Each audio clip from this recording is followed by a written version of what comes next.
कि ताकत ही दिखलानी है तो लेकर अपने तीर चलो।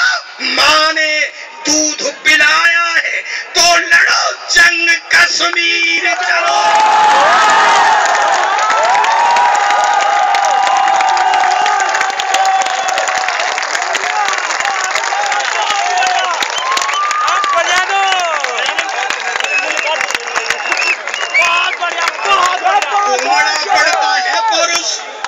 उमड़ा पड़ता है पौरुष तो चलने फामे जंग करे। कई भूमि वापस ले ले माँ के आंचल में रंग भरे। ड्रैगन दुष्ट हमारी भूमि रोज दबाता आता है और इधर आतंकवाद अस्थियां चबाता जाता है। इन सब से फिर समर्थन करना, इन सब से लोहा लेने में क्यों हिम्मत डर जाती है। तुम घर में शेर बने फिरते बाहर नानी मर जाती है।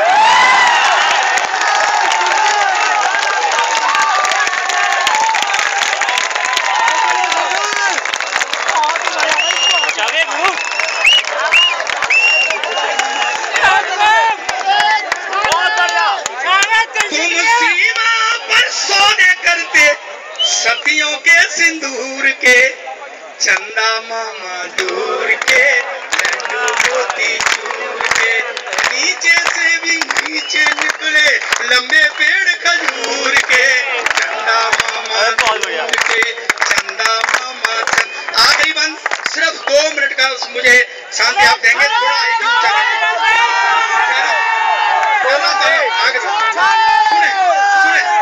सुने मुझे बाबा का आचरण क्यों नहीं अच्छा लगा। शायद पूरे देश में इस तरीके से नहीं कि मैं बहुत इज्जत करता हूं बाबा की, पर मुझे भी दुख हुआ जिस तरीके से उन्होंने उस दिन आचरण अपनाया। इस पूरे बंद का केवल और केवल एक पंक्ति आप तक पहुंचे तो मुझे तालियों से बता देना। एक पंक्ति इसका आधार है इस पूरे बंद का। पंजाबी की पंक्ति है, हिंदी में तर्जुमा करके बताता हूं। इस बंद का क्या आधार है। सूरा सोई जानिए, सूरा सूरवीर बहादुर, सूरा सोई जानिए जो लड़े दीन के है पुरजा पुरजा कटमरे तरुण छुए।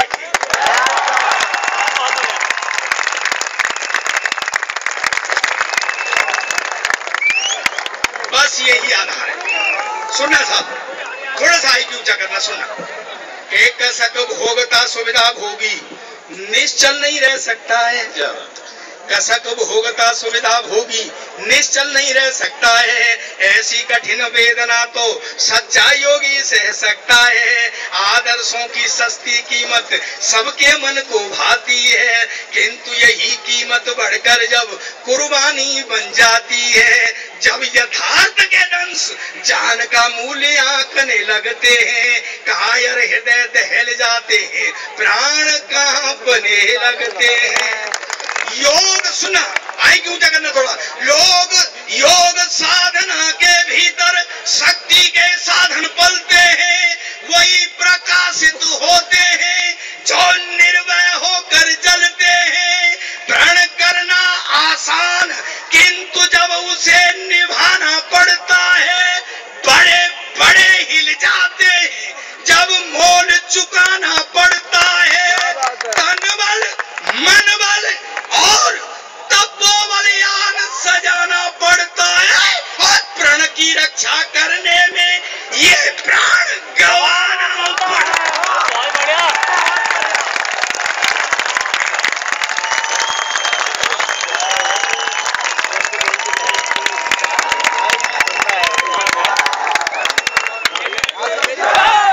उस दिन याद नहीं आई क्यों, उस दिन याद नहीं आई क्यों भगत सिंह की कुर्बानी, वीर विनायक सावरकर का बहुत जालिम काला पानी।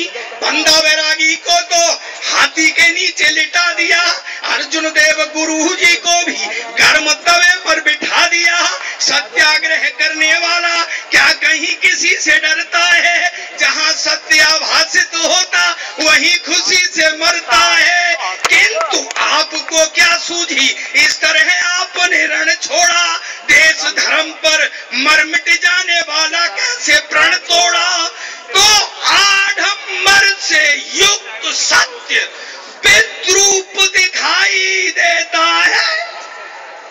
और अगली पंक्ति में एक सूक्त वाक्य बोलता हूं, हिंदी साहित्य में मेरे नाम से लिखी जाएगी, आपके लिए जीवन भर का सबक बोलता हूं, पहुंचे तो मुझे बता देना आप उत्साह से कि किंतु आपको क्या सूझी, इस तरह आपने रण छोड़ा, देश धर्म पर मर मिट जाने वाला कैसे प्रण तोड़ा, तो आडंबर से युक्त सत्य विद्रूप दिखाई देता है, संकट में मानव का असली रूप दिखाई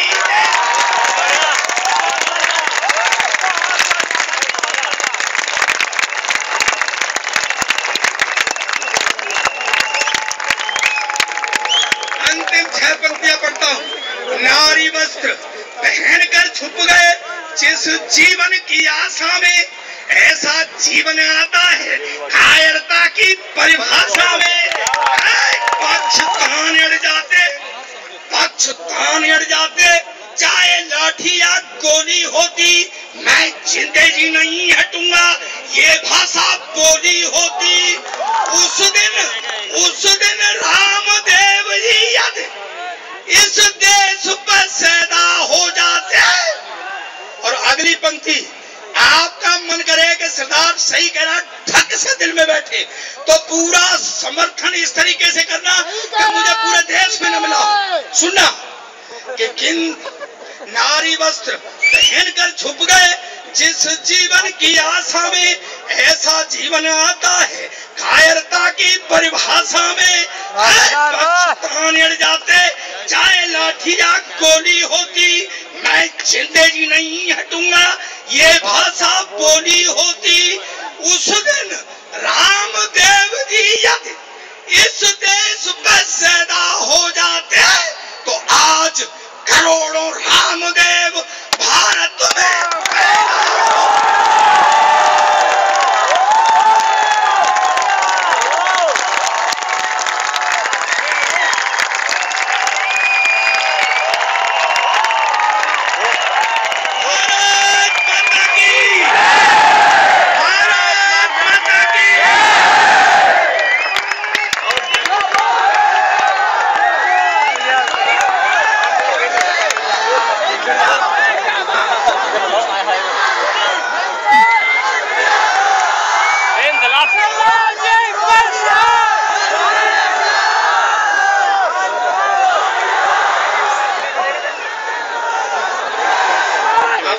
हमारे बीच नहीं रहे,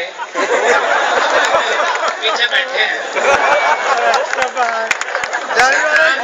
आपने माहौल खराब कर दिया इस देश का।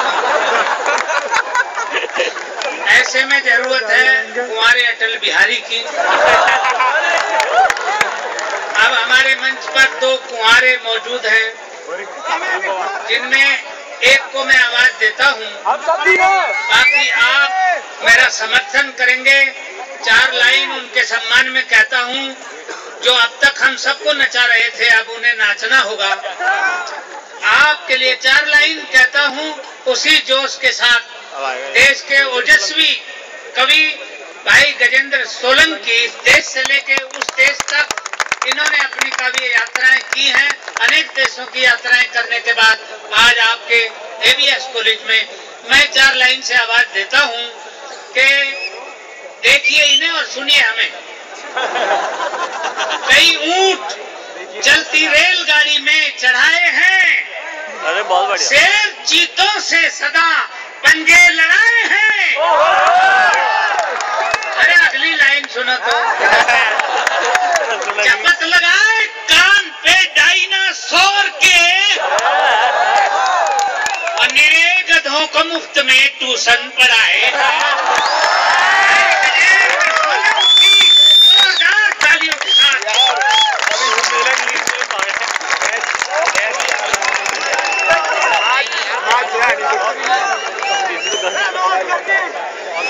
मेरे ऊपर काफी शाकाहारी प्रहार किए। सरदार जी ने पूरी बॉडी से कविता पढ़ी, इधर से उधर पूरे, बहुत अच्छा पढ़ा। एक बार ताली और बजा दीजिएगा उनके लिए।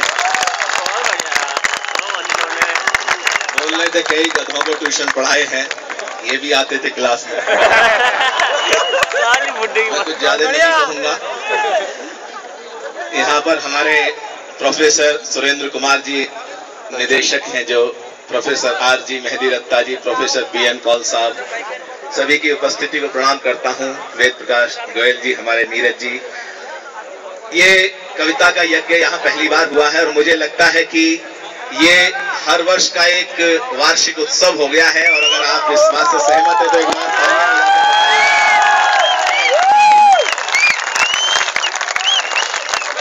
सरदार जी ये तो डायरेक्टर तय करेंगे कि ऐसी गलती दोबारा फिर करें क्या।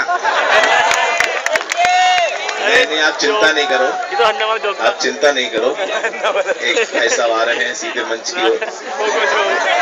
सरदार जी से निपटना है। नहीं, होता है साहब, हरियाणा में तो कभी कविता पढ़ रहा था, एक चौधरी साहब लाठी लेके आ गए, तो कभी डर के बैठ जाओगे। नहीं, तू तो कविता पढ़, मेहमान है, मैं तो उसे ढूंढ रहा हूँ जिसने बुलाया है। तो हमें तो निपट लेना अपने। सरदार जी ने बहुत सारी बातें की बाबा रामदेव जी के बारे में।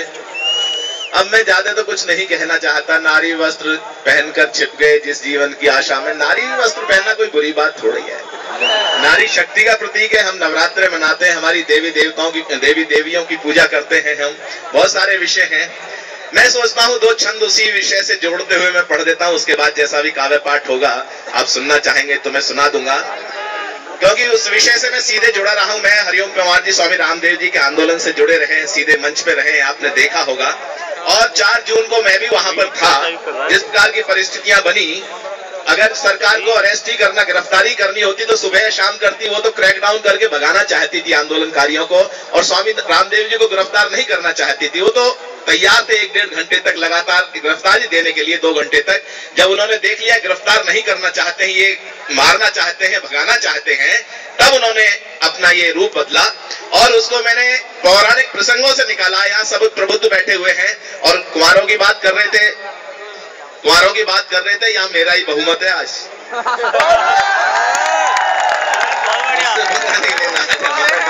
और कुंवारों की बात मैं बता देता हूँ। कुंवारी मायावती के चमकते सितारे हैं, ममता जललिता के जलवे ही न्यारे हैं। और कुंवारे और कुंवारियों का देश में है बोलबाला, अटल जी कुंवारे और कलाम भी कुंवारे हैं।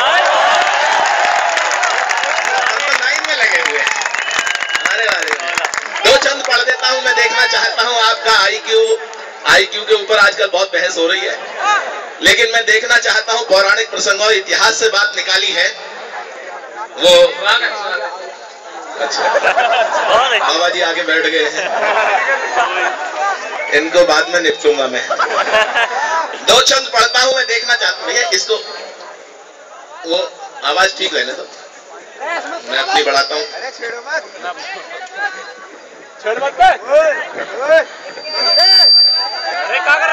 क्या रहा है?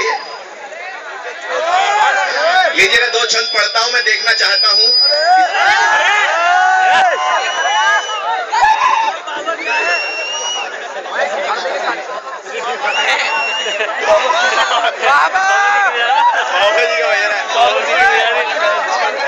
हाँ, अब आवाज ठीक है। मैं देखना चाहता हूँ एक-एक पंक्ति पर, क्योंकि पौराणिक प्रसंगों में ऐसे बहुत समय आए जब हमारे देवी देवता महापुरुषों ने अपना रूप परिवर्तन किया धर्म युद्ध के लिए। तो उसी से जोड़कर मैंने बात कही है कि अत्याचारी कीचक के प्राण हरने के लिए भीम को भी नारी वाला रूप धरना पड़ा। बात एक-एक पंक्ति जोड़िएगा कि अत्याचारी कीचक के प्राण हरने के लिए भीम को भी नारी वाला रूप धरना पड़ा, और भस्मासुर से शिव को बचाने हेतु विष्णु को सुंदरी स्वरूप धरना पड़ा। और अगली पंक्ति में आपके हाथ खुले कि विष्णु को सुंदरी स्वरूप धरना पड़ा, तो अमृत कलश नहीं असुरों के हाथ लगे, हरि को भी मोहिनी का रूप धरना पड़ा। कि हरि को भी मोहिनी का रूप धरना पड़ा, और राष्ट्र यज्ञ अभियान में न आए व्यवधान, स्वामी जी को नारी का स्वरूप धरना पड़ा। जी स्वामी जी को नारी का स्वरूप धरना पड़ा। और राणा जी प्रताप शिवा शेखर भगत कहे छद्म युद्ध नीति का विधान मजबूरी है। कितने भगत सिंह पैदा हुए देश में, कितने लाल बहादुर शास्त्री पैदा हुए, कितने नेताजी सुभाष पैदा हुए, कितने क्रांतिकारी पैदा हुए। 64 सालों में लालू भालू ऐसे लोग पैदा होते रहे देश में। अगर कोई क्रांतिकारी निकल के आता है तब मैं कहना चाहता हूं कि राणा जी प्रताप शिवा शेखर भगत कहे छद्म युद्ध नीति का विधान मजबूरी है। कि राणा जी प्रताप शिवा शेखर भगत कहे छद्म युद्ध नीति का विधान मजबूरी है। और नेताजी सुभाष वेश बदल विदेश गए, उन बिन आजादी की कहानी अधूरी है। तो योगी राज कृष्ण को भी रण छोड़ कहा गया, योगी राज कृष्ण को भी रण छोड़ कहा गया। पांडव अज्ञातवास रहा मजबूरी है। और सत्य लगे तो एक एक हाथ उठे कि योगी राज कृष्ण को भी रण छोड़ कहा गया। पांडव अज्ञातवास रहा मजबूरी है। और अत्याचारी भ्रष्टाचारियों से अगर युद्ध हो तो जंग जीतने के लिए जीना भी जरूरी है जी। जंग जीतने के लिए जीना भी जरूरी है जी। जंग जीतने के लिए जीना भी जरूरी है। और लुटता हुआ वतन देख कर खोले नहीं सोच, ऐसे खून की रवानी किसी काम की। या नौजवान बैठे हुए हैं, देश का भविष्य। एक छंद कहना चाहता हूं, आपके दिलों तक पहुंचाता हूं। लुटता हुआ वतन देख कर खोले नहीं सोचो, ऐसे खून की रवानी किस काम की। और स्वार्थों की चौसर पे हारती ही जा रही जो स्वाभिमान शून्य जिंदगानी किस काम की। तो जिसमें न त्याग देश प्रेम न ही बलिदान, सोचो जिंदगी की वो कहानी किस काम की। और कर्ज निज माटी का चुकाए बिना ढल जाए, दोस्तों बताओ वो जवानी किस काम की। दोस्तों बताओ वो जवानी किस काम की। दोस्तों बताओ वो जवानी किस काम की। और उस जवानी के प्रतीक जिसमें भाई प्रताप फौजदार भी उसी वंश परंपरा से है।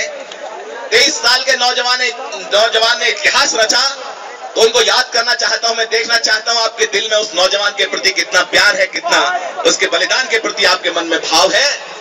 कि मातृभूमि को दिलाने मुक्ति जो कमाया नाम बलिदानी शौर्य की सच्चाई को नमन है। कि मातृभूमि को दिलाने मुक्ति जो कमाया नाम बलिदानी शौर्य की सच्चाई को नमन है। और जिसने अमर क्रांति ज्वाल को जन्म दिया, ऐसी पुण्य कोख वाली माई को नमन है। तो इनकलाब जिंदाबाद वाले घोष को नमन, इनकलाब जिंदाबाद वाले घोष को नमन। आजादी के युद्ध के कन्हाई को नमन है। और वरमाल की बजाय फांसी को गले में डाला, भगत की क्रांति करुणाई को नमन है। भगत की क्रांति करुणाई को नमन है। एक बार नारा लगे तो गगन भेदी लगना चाहिए। भारत माता की इनकलाब, वंदे। कि जिनके लहू से लाल क्रांति वाला इतिहास जलियांवाला बाग के शिकारों को नमन है। इस देश में गांधी जी का चित्र दिखा के इस देश को लूटा जाता रहा। गांधी जी की कोई बात इस देश में नहीं मानी गई। अभी पिछले दिनों अन्ना हजारे, अरविंद केजरीवाल, इनको लेकर दूसरा गांधी बनाने का अभियान शुरू किया गया देश में, देश की जनता को बेवकूफ बनाने के लिए। उस समय मैंने कहा, इंडिया टीवी पर प्रोग्राम आया था, आपने देखा हो 14 या 16 अगस्त को, उसमें मैं भी था। मैंने 4-5 प्रश्न पूछ लिए थे, बोलती बंद हो गई थी पूरी टीम की। तब मैंने कहा कि जबकर जिनका नाम ये नैया पार लगाते आए हैं, स्वामी रामदेव जी के पूरे आंदोलन को ध्वस्त करने की साजिश रची गई सरकार की तरफ से। तब कहता हूं कि जबकर जिसका नाम ये नैया पार लगाते आए हैं, राजघाट की जिस समाधि पे कस्में खाते आए हैं, और गांधी की प्रासंगिकता पे प्रश्न चिन्ह जब लगा दिखा, हर मंत्री के मस्तक पर ही भ्रष्टाचार जब लगा दिखा, लगता सारा ही ड्रामा है गांधी नया बनाने को। और 50 साल मिल जाए देश समूचा खाने को, और 50 साल मिल जाए देश समूचा खाने को। तब मैंने कहा कि जिनके लहू से लाल क्रांति वाला इतिहास जलियांवाला बाग के शिकारों को नमन है। कि जिनके लहू से कहा गया कि दे दी हमें आजादी बिना खड़क बिना ढाल, साबरमती के संत तूने कर दिया कमाल। गांधी जी की त्याग तपस्या को कोई नहीं नकार सकता, लेकिन जिन्होंने अपने खून की अंतिम बूंद तक देश की आजादी के लिए दी, क्या हमको उनको भूल जाना चाहिए? तो एक कलमकार कहना चाहता है, कुंवर बेचन जी ने कहा कि जो वक्त की आंधी से खबरदार नहीं है, कुछ और ही होंगे वे कलमकार नहीं है। तब कहना चाहता हूं कि जिनके लहू से लाल, एक एक पंक्ति के साथ यात्रा कीजिएगा और मुझे बताइएगा कि मेरी बात आपके दिल तक पहुंच रही है। कि जिनके लहू से लाल क्रांति वाला इतिहास जलियांवाला बाग के शिकारों को नमन है, और शांति अहिंसा के हथियारों को नमन, और क्रांति के गगन के सितारों को नमन है। तो आजादी की डोली के कहारों को नमन, और लाला जी के सीने के प्रहारों को नमन है, कि लाला जी के सीने के प्रहारों को नमन है। और तुम मुझे खून दो, मैं तुम्हें आजादी दूंगा। दिल्ली चलो वाली ललकारों को नमन है जी, दिल्ली चलो वाली ललकारों को नमन है जी, दिल्ली चलो वाली ललकारों को नमन है। और हमको उजाला देने के लिए जो बुझे उन दीपकों की पावन कतारों को नमन है। और मातृवंदना के गीत गाते गाते चूम लिए उन फांसी वाले पुण्यहारों को नमन है। तो बलिदानी स्वरों की पुकारों को नमन, और कोल्हुओं से बही तेल धारों को नमन है। और क्रांतिकारियों ने जहां लिखा वंदे मातरम, सेल्यूलर जेल की दीवारों को नमन है, जेल की दीवारों को नमन है। और एक चंद कहना चाहता हूँ, हिंदुस्तान की उस तकदीर को कहिएगा।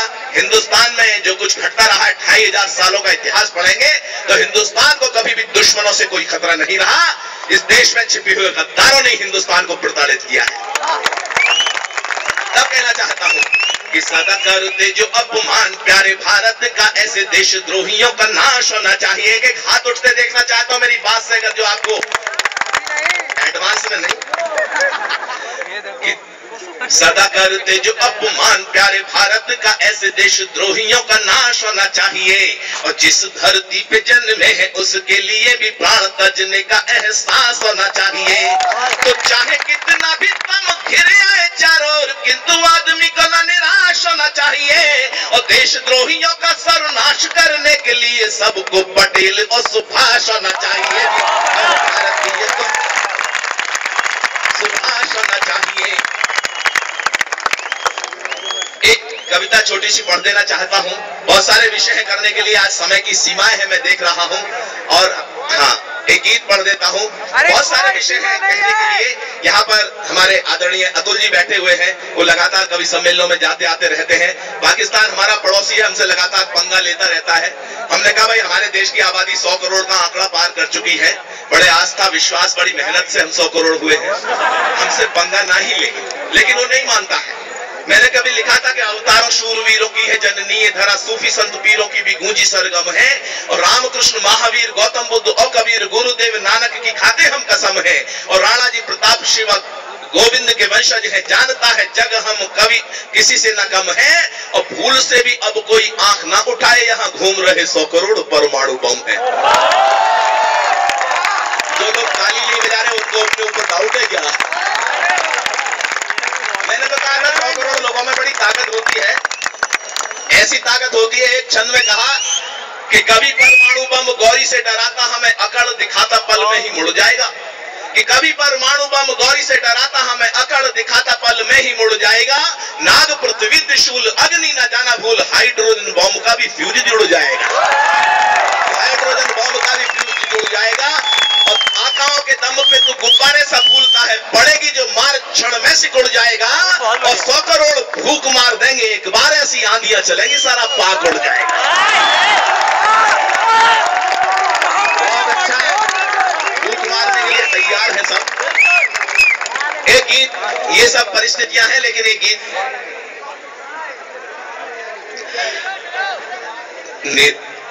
नहीं मुझे मालूम है, धन्यवाद। एक गीत पढ़ता हूं और आपके हाथ खुले। चिंतन का गीत है, आप उसको आत्मसात कीजिएगा। और हिंदुस्तान के जो सामने खतरे हैं उनको लेकर मैंने गीत लिखा है। मैं आपका समर्थन और प्यार चाहता हूं। कविता की बात जब कहती, कविता क्या होती है, हमारे एक विजय प्रेमी जी ने लिखा कि हृदय की बांसुरी पर नाचने का नाम कविता है, शब्दों को सुरों में ढालने का नाम कविता है। और वक्त रहता है जिसकी आंख में मोती सदा बनकर, उसी मोती को मन से बांचने का नाम कविता है। उसी मोती को मन से बांचने का नाम कविता है। गीत पढ़ता हूं कि जगह नहीं तो खो जाएगी, जगह नहीं तो खो जाएगी भारत की पहचान। गौ गंगा गायत्री गीता वेदों का वरदान, बचा लो अपना हिंदुस्तान, बचा लो अपना हिंदुस्तान। जब तक सारे ताली नहीं बजाएंगे यही पंक्ति दोहराता रहूंगा मैं। बचा लो अपना हिंदुस्तान, बचा लो अपना हिंदुस्तान। भगत सिंह सुखदेव राजगुरु शेखर का अरमान, राम कृष्ण गौतम के वंशज वाली ये पहचान, बचा लो अपना हिंदुस्तान, बचा लो अपना हिंदुस्तान। और सागरों के पार वाली संस्कृति मन बसी तन तो स्वदेशी मन पश्चिम का दास है। ऐसे बहुत से लोग घूमते दिखाई देंगे आपको जिनके हार्डवेयर हिंदुस्तानी है, सॉफ्टवेयर विदेशी लग जाते हैं।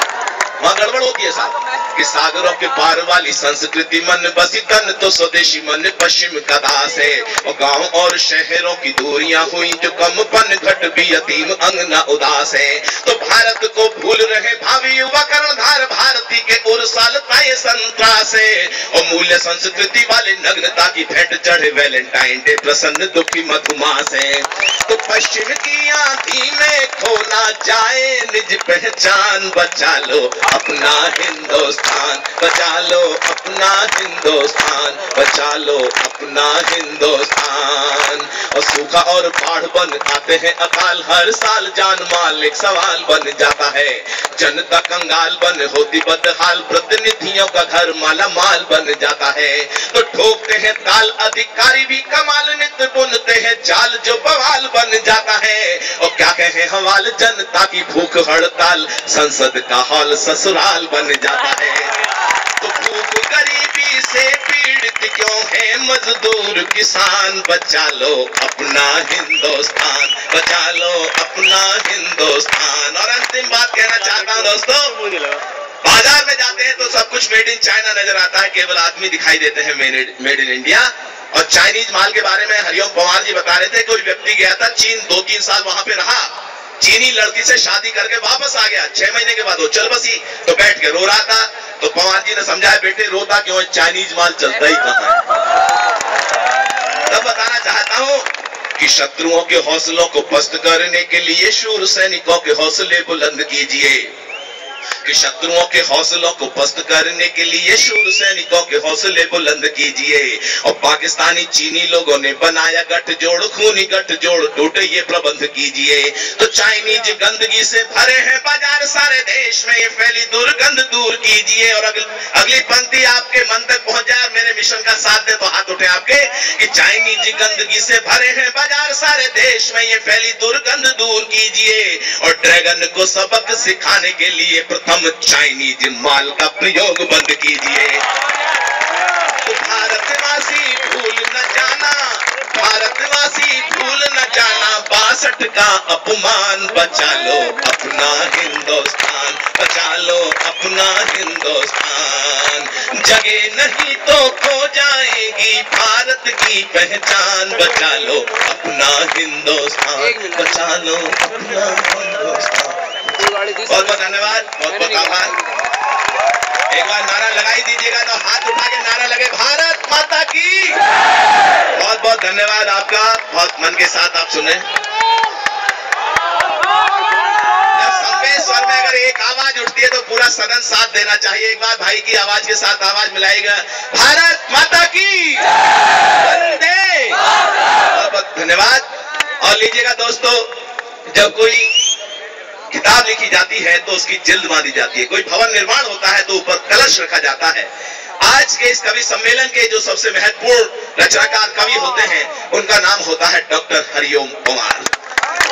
दोस्तों, पिछले 35 से 40 वर्षों में जिन्होंने अपने तेवर से, अपनी कविताओं से, अपने आक्रोश से हमेशा देश की विसंगतियों को कविताओं के माध्यम से जन जन के मन तक पहुंचाया है, ऐसे डॉक्टर हरिओम पवार जी के बारे में कहा जा सकता है, शिवोम अंबर जी की पंक्तियां हैं कि या तो बदचलन हवाओं का रुख मोड़ देंगे हम, कि या तो बदचलन हवाओं का रुख मोड़ देंगे हम, या खुद को वाणी पुत्र कहना छोड़ देंगे हम। और जिस दिन भी हिचकिचाएंगे लिखने से हकीकत, कागज को फाड़ देंगे, कलम को तोड़ देंगे हम।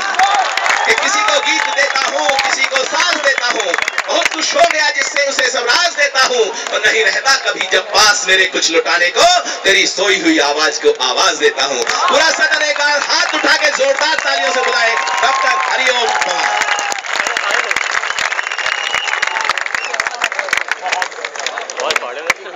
आपका बहुत बहुत धन्यवाद।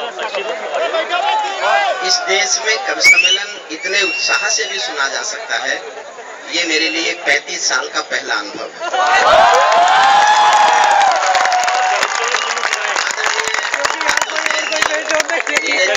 चेयरमैन साहब, मैं इसलिए नहीं कह रहा कि आपने सबको बहुत मन से सुना, मुझे भी सुन लें। मैं इसलिए कह रहा हूँ कि नहीं कहूँगा तो मेरे मन पे बोझ रहेगा। मैं 30 साल से लाल किले में जाता हूँ, 30 साल हो गए मुझे वहाँ कविता पढ़ते हुए, लेकिन जिस मन से आज आपने कविताएं सुनी हैं, मैं 30 साल के लाल किले के 30 कवि सम्मेलन आपके इस एक कवि सम्मेलन पर न्यौछावर करने की घोषणा।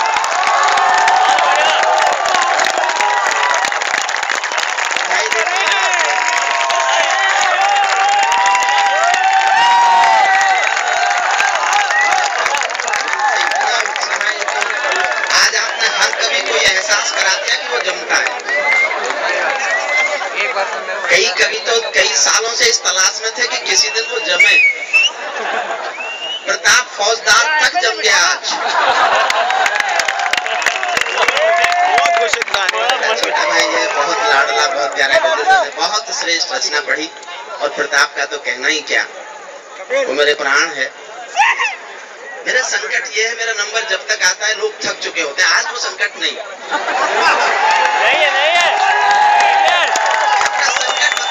बस मैं अपना संकट बता रहा हूँ, आपसे शेयर कर रहा हूँ। मेरा नंबर सबसे बाद में आता है, तब तक लोग थक चुके होते हैं, ताली बजा चुके होते हैं, बहुत कविताएं सुन चुके होते हैं। तो जैसे कोल्हू में गन्ने का रस निकालते हैं ना, गन्ने का रस, एक बार गन्ना डाला, फिर दोबारा गन्ना डाला, फिर दोबारा गन्ना डाला, और जब वो खोखस हो जाता है तो मुझसे कहा जाता है इसमें तुम रस निकाल के दिखाओ। लेकिन आज तो ऐसा कुछ करने की जरूरत नहीं है। आज्ञा हो तो मैं भी छेड़ूं वीणा की झनकार वो भाई। वाह वाह वाह, आदरणीय बैठ जाए, आप भी बैठ जाए।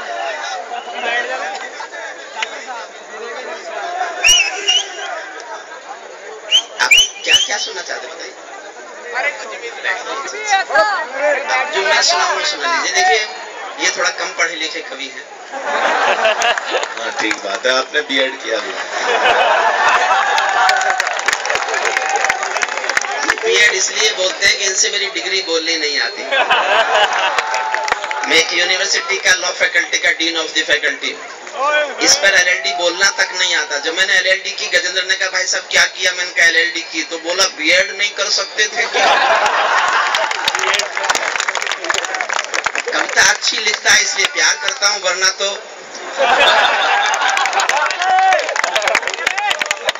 आज्ञा हो तो मैं भी छेड़ूं भी। देखिए, जो मुझे यहाँ आज तो एक कविता सुनाऊंगा, आप ज्यादा कहेंगे 2 सुना दूंगा। अगर आप मुझे बहुत सुनना चाहते हैं, मेरी बात सुनिए, 4 प्रताप फौजदार के जब तक सारे पोस्टर उखाड़ नहीं दूंगा तब तक नहीं बैठूंगा। मेरा छोटा भाई मेरे काम आ रहा है आज। फ्लाइट तो नहीं है, फ्लाइट नहीं है इसकी। अक्सर क्या होता है, जब मेरा नंबर आता है तो इसकी फ्लाइट निकल आती है, अभी भाग जाता है। मैं ये बताना चाहता हूँ आपको, जो मुझे और सुनना चाहते हैं, बहुत सुनना चाहते हैं, मेरी ऑडियो सीडी, वीडियो सीडी और मेरी किताबें यहाँ काली गाड़ी किया है। और ये बात और समझ लीजिए, मुझे कविता से जितना भी पैसा मिलता है, मेरी सीडी से, कैसेट से, किताबों से जितना भी पैसा आता है, वो सब मेरठ में एक ट्रस्ट में गरीब बच्चों पर खर्च किया जाता है। मेरे घर उसमें से कुछ नहीं आता। अतुल जी जानते हैं, गाजियाबाद से मुझे बहुत बहुत मदद मिली है। आदरणीय दिनेश जी ने मुझे बड़ी राशि दी है मेरे ट्रस्ट के लिए। जो लोग चाहें मुझे और बहुत सुनना, ये काली गाड़ी यहाँ 1638 खड़ी है ग्रैंडे, उसमें मेरे ट्रस्ट के कुछ लोग आज यहाँ आए हैं, उनसे आप लेके चले जाएं, ये सोचकर कि ये पैसा आपका उस यज्ञ में जा रहा है जो मेरे बचे हुए जीवन की महत्वाकांक्षा है। मैं कोई राजनीतिज्ञ नहीं बनना चाहता, कुछ नहीं बनना चाहता, कुछ बचे जिंदगी में कुछ गरीब बच्चों के काम आना चाहता हूँ। मैं जानता हूँ आप गरीब नहीं है, बहुत संपन्न घरों के बच्चे हैं जिनको यहाँ दाखिला मिला होगा, वो संपन्न घरों से आए होंगे। आप जैसा सौभाग्य भाग्य सबका नहीं है। ऐसे भी गरीब बच्चे हैं जिनके पास पहनने के लिए जूता नहीं है, कपड़े नहीं है, स्कूल जाने की फीस नहीं है। मैं उन कुछ बच्चों के काम आ सकूं, ये मेरी जिंदगी का लक्ष्य है, और मेरी जिंदगी का कोई लक्ष्य नहीं है, उसी के लिए करता है। आज्ञा हो तो मैं भी छेड़ूं वीणा की झनकार वह, आज्ञा हो तो मैं भी छेड़ूं वीणा की। आदरणीय बैठिए प्लीज, वहीं बैठिए जहां से उठे। ये पार्लियामेंट नहीं है जिसका मन करे उठ के चल दे। कविताएं सुनाना चाहता हूं मैं आपको, वरना तो वो काम जो अब तक हुआ मैं बहुत आसानी से कर सकता हूँ।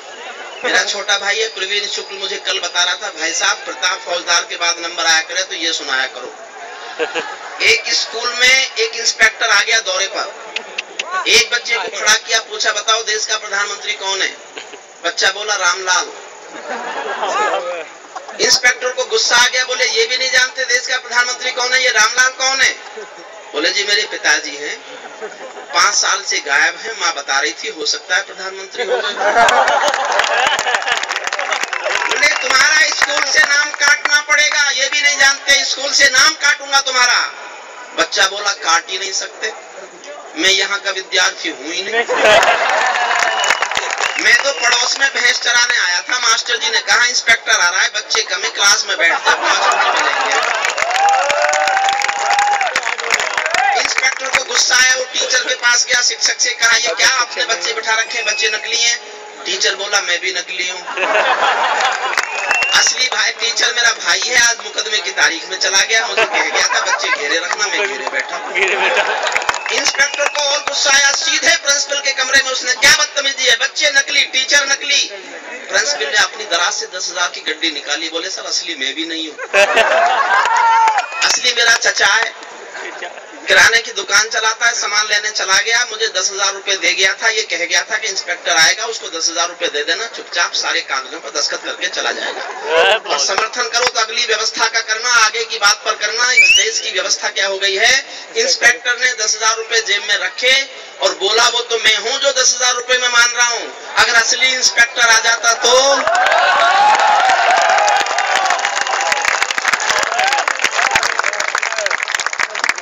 क्या हो, तो मैं पोस्टर उखाड़ रहा हूँ धीरे धीरे, क्योंकि मुझे अपनी दीवार चाहिए अपनी बात कहने के लिए, मैं किसी और की दीवार पर अपना पोस्टर नहीं लगाता। तुम्हारे पोस्टर पर लगा दिया, मेरा नाम तुम्हारे साथ जोड़ा जाएगा, जो मैं नहीं चाहता। आप तो पता नहीं कुछ भी कह देते हो जो बिना पढ़े लिखे लोग कह देते हैं।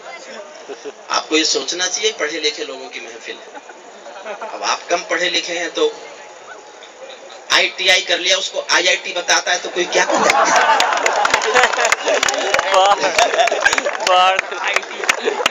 अरे तुम्हारा काम ट्रक चलाना है, ट्रक चलाओ। देश चलाने को मिलेगा तो यही हाल होगा जो हो रहा है।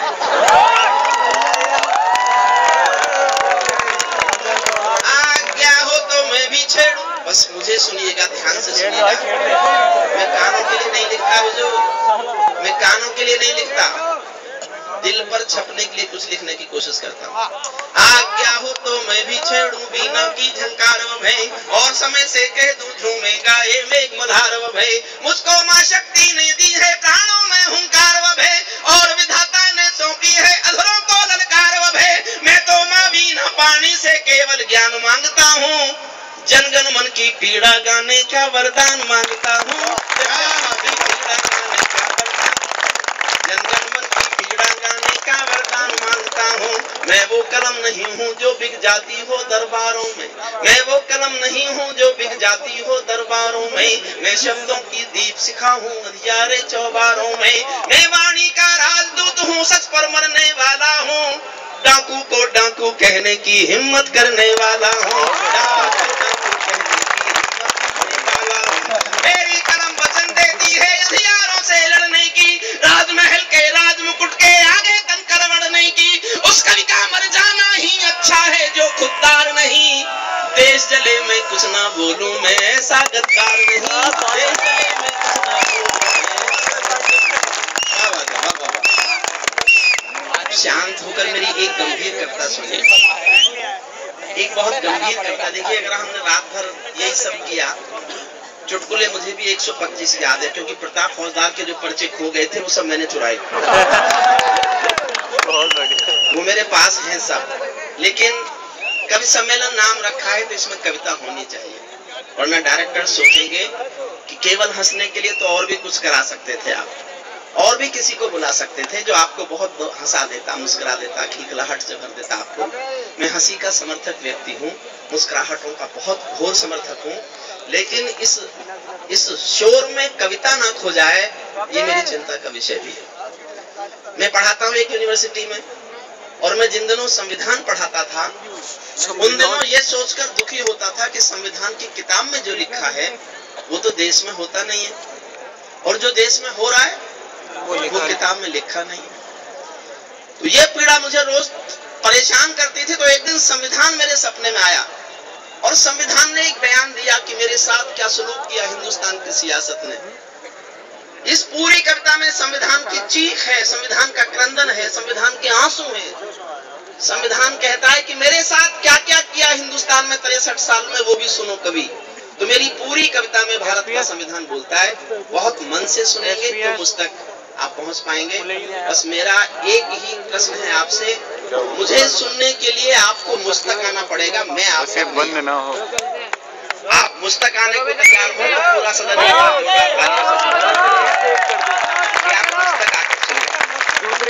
श्रेष्ठ रचना भी गजेंद्र भाई ने सुनी। प्रताप भाई ने जो कविता पढ़ी बहुत श्रेष्ठ थी। प्रताप भाई की उस रचना का मैं हिमायती हूँ। अच्छा, उससे पहले भी काफी कुछ किया प्रताप ने। फिर बाद में एक कविता पढ़ी, इसका विश्लेषण समझो आप। प्रताप रहता है आगरा में और अस्पताल से आया है। जो उसने पहले किया वो था इलाज के पहले, और जो बाद में कविता पढ़ी थी वो था इलाज के बाद। अब कल फिर क्या करेगा ये मुझे नहीं पता है। मुझे कविता से तो लगा था ठीक हो गया। मैं घूमना फिरना बंद करेंगे। एक कविता में क्या किसको धमका रहे हो? वो नहीं आई आज। एक बात समझ लो, ये सब काम वो कर रहे हैं जो मैं करके 20 साल पहले छोड़ चुका। यही बात, इनकी शादी नहीं हुई, इनकी शादी नहीं हुई। अब प्रताप फौजदार की हो गई। भगवान जी के पास जाके पूजा की और भगवान जी ने कहा एक मन्नत मांग, तो बोला कुंवारा कर दो। भगवान जी बोले सरदार मैंने तुझे मन्नत मांगने के लिए कहा था, जन्नत मांगने के लिए नहीं कहा था।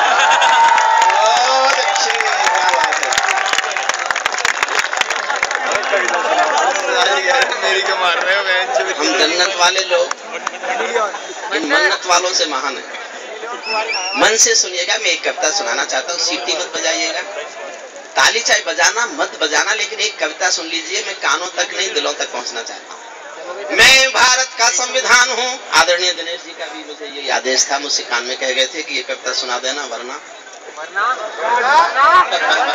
मैं नहीं जानता यहाँ वरना का क्या अर्थ होता है। चुपचाप बच्चे से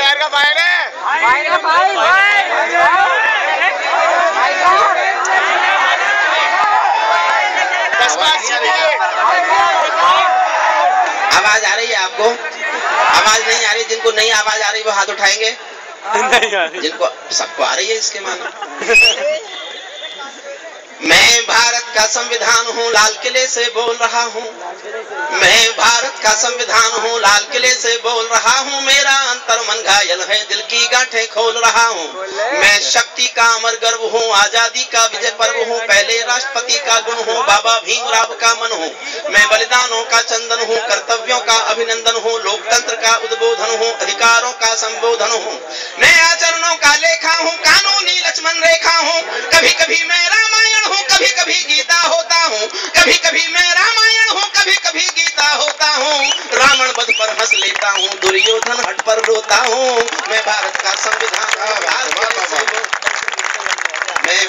संविधान हूँ, लाल किले से बोल रहा हूँ। मेरे वादे समता के हैं, मेरे वादे समता के हैं। दीन दुखी से ममता के हैं। कोई भूखा नहीं रहेगा, कोई आंसू नहीं बहेगा। मेरा मन क्रंदन करता है जब कोई भूखा मरता है।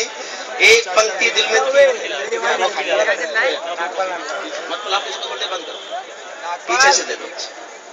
देखिए उठे नहीं कोई, प्लीज थोड़ी देर बैठिए, थोड़ी देर बैठ जाइए, कविता भी सुन लीजिए।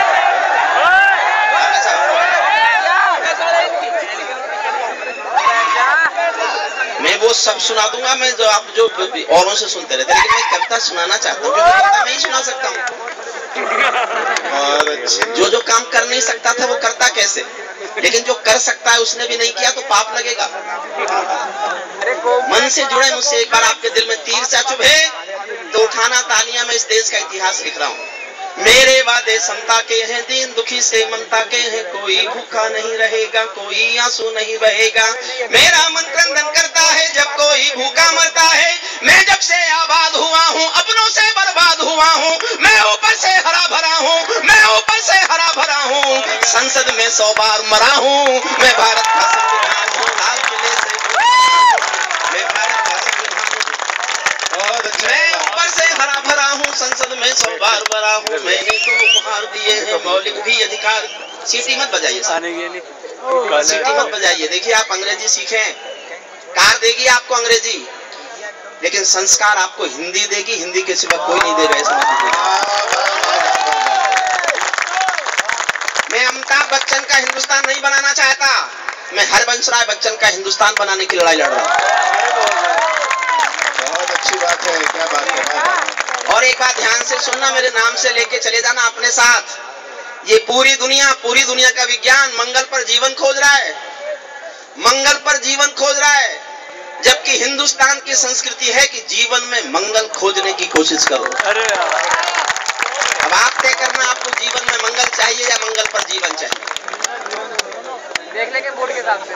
संसद में 100 बार भरा हूँ, मैं ऊपर से हरा भरा हूँ। मैंने तो अधिकार दिए हैं मौलिक भी, मैंने तो उपहार दिए हैं मौलिक भी अधिकार दिए हैं। धर्म कर्म संसार दिया है, जीने का अधिकार दिया है।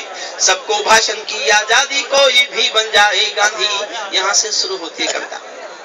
मन से जुड़िएगा तो आपको बहुत कुछ याद रहेगा कि आपने कुछ सुना था। यहाँ से कविता में शुरू करता हूँ। सबको भाषण की आजादी, कोई भी बन जाओ गांधी, मैं भारत का संविधान हूँ। लेकिन तुमने अधिकारों का, 121 करोड़ लोगों से संविधान बोलता है, लेकिन तुमने अधिकारों का मुझ में लिखे उपचारों का, लेकिन तुमने अधिकारों का मुझ में लिखे उपचारों का ये कैसा उपयोग किया है, सब नाजायज भोग किया है।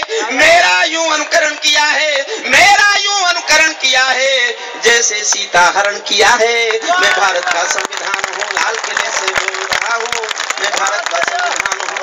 मैंने तो उपहार दिए थे, मैंने तो समता सौंपी थी, तुमने फर्क व्यवस्था कर दी। मैंने तो समता सौंपी थी, तुमने फर्क व्यवस्था कर दी। मैंने न्याय व्यवस्था दी थी, तुमने नर्क व्यवस्था कर दी। हरमनजीत है प्रताप फौजदार, तुम भी ताली बजाओ। मैंने तुम्हारे उन चुटकुलों पर तालियां बजाई जो मेरी समझ में नहीं आए। मैंने तो समता सौंपी थी, तुमने फर्क व्यवस्था कर दी। मैंने न्याय व्यवस्था दी थी, तुमने नर्क व्यवस्था कर दी। हरमनजीत थैली कर डाली, गंगा भी मैली कर डाली। शांति व्यवस्था हास्य हो गई, विस्फोटों का भाष्य हो गई। आज अहिंसा बनवासी है, कायरता के घरदासी है।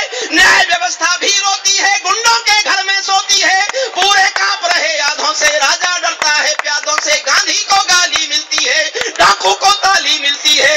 क्या आपराधिक चलन किया है, क्या आपराधिक चलन किया है, मेरा भी अपहरण किया है। मैं भारत का संविधान हूँ, लाल किले से मैं भारत का संविधान हूँ, लाल किले से। और मैं हंसी में कुछ भी कहूँ, अपने छोटे भाई गजेंद्र प्रताप को 2 पंक्तियां सौंपता हूँ। पवन ने बहुत अच्छा पढ़ा, खिचड़ी जी ने बहुत अच्छा पढ़ा। चारों भाइयों को एक पंक्ति सौंपता हूँ। मेरी कविता की सबसे संवेदनशील पंक्ति है, आप तक पहुंच जाए तो एक एक व्यक्ति की सिर्फ तालियां चाहता हूं, मन से सुनिएगा। क्या आपराधिक चलन किया है, मेरा भी अपहरण किया है। मैं भारत का संविधान हूँ, मैं चोटिल हूँ, छद विक्षत हूँ, मैं चोटिल हूँ, छद विक्षत हूँ। मैंने यूं आघात सहा है, जैसे घायल पड़ा जटायु, हारा थका करहा रहा है। जैसे घायल पड़ा जटायु, हारा थका करहा रहा है। जिंदा हूँ या मरा पड़ा हूँ, जिंदा हूँ या मरा पड़ा हूँ, अपनी नब्ज टटोल रहा हूँ। मैं भारत का संविधान हूँ, लाल किले से बोल रहा हूँ। मैंने भारत, मेरे बदकिस्मत लेखे हैं, मेरे बदकिस्मत लेखे हैं। मैंने काले दिन देखे हैं, मेरे भी जज्बात जले हैं जब दिल्ली गुजरात जले हैं। हिंसा गली गली देखी है, मैंने रेल जली देखी है। संसद पर हमला देखा है, अक्षरधाम जला देखा है। मैं दंगों में जला पड़ा हूँ, आरक्षण से चला पड़ा हूँ। मुझे निठारी नाम मिला है, खूनी नंदीग्राम मिला है। माथे पर मजबूर लिखा है, सीने पर सिंगूर लिखा है। गर्दन पर जो दाग दिखा है, ये लश्कर का नाम लिखा है। क्या बात है, क्या बात है, वाह वाह वाह। प्रणाम करता हूँ तक पहुंच गए तो अगली बात आप मेरी समझ लेंगे। मैं दंगों में जला पड़ा हूँ, आरक्षण से चला पड़ा हूँ, मुझे निठारी नाम मिला है, खूनी नंदी ग्राम मिला है, माथे पर मजबूर लिखा है, सीने पर सिंगूर लिखा है, गर्दन पर जो दाग लिखा है, ये लश्कर का नाम लिखा है। मेरी पीठ झुकी दिखती है, मेरी सांस रुकी दिखती है, आंखें गंगा यमुना जल हैं, मेरे सब सूबे घायल हैं। माओवादी नक्सलवादी घायल कर डाली आजादी, पूरा भारत आग हुआ है, पूरा भारत आग हुआ है, जलियांवाला बाग हुआ है।